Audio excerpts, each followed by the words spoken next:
Well, hello again, my friends, and welcome to the Barnabas Minute, a place where we put scriptures to pictures in order to encourage and exhort.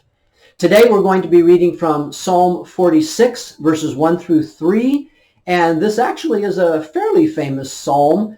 In the first verse that we'll be reading, it was actually a verse that Martin Luther, our great reformer from the 16th century, got his inspiration to write one of his famous hymns, and actually it's my favorite hymn of all time, "A Mighty Fortress is Our God."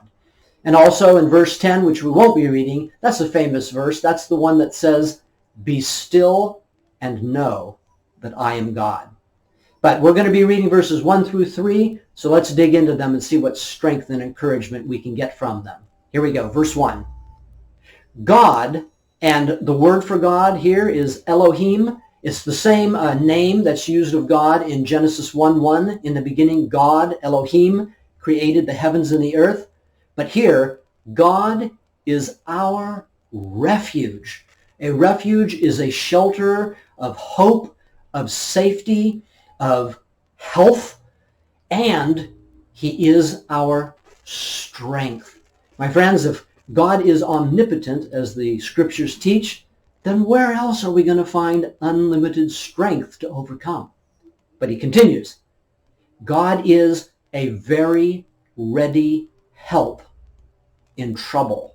Now, I'm reading from the New American Standard Version here, but your versions might say an ever-present help in time of need. And I like that because that stresses God's omnipresence, that he's always there. He lives eternally.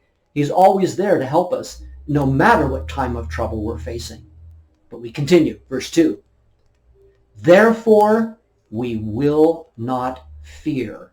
It doesn't say do not fear. It says we will not fear.